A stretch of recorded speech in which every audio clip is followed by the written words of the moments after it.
It's funny how grief finds you in the strangest of places. I was driving down I-35 the other night. A typical Texas summer. Windows down, heat thick as the devil's armpit, Red Bull sweet on my tongue like motor oil dressed up as candy. Music loud. Screaming a pop song I barely knew, hand out the window like riding the wind like I was in a movie. Laughing at nothing, pretending the night couldn't touch me. The sky looked extra purple.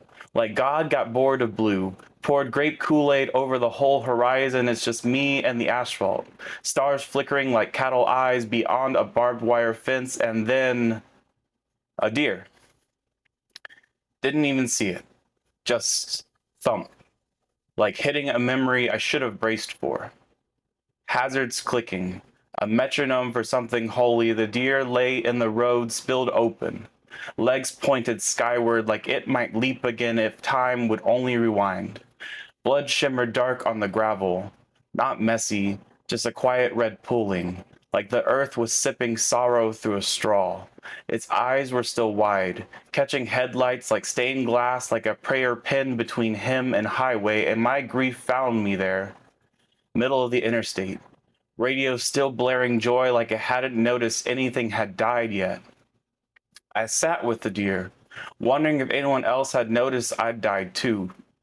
My loss pulling out of me, mingling with the carnage scattered across the gravel, the quiet bleeding. I grieve.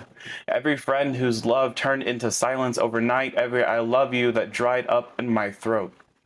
I grieve my great-grandmother, the only one who ever looked at me like blessing, not mistake, and she's gone, and sometimes it feels like God misplaced something holy. I grieve the versions of me that didn't survive pretending, the boy begging God to fix him before the next church lock-in, the one who died a little every Sunday just to make it to Monday. I grieve my name, my safety, how passing as someone I'm not has become survival. I grieve the way grammar is where they draw the line, not at hate, not at how I say who I am. Like my pronouns are harder to protect than a gun, like plural could kill, but bullets can't. I grieve the vanishing headlines, the red, white, and blue stitched now and warning tape, the apathy, everything. Grief stacks on grief until it becomes your posture. Like patches of fur that never healed back.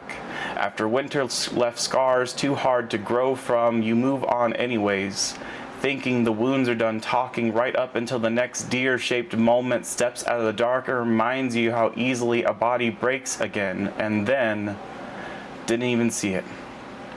Just thump.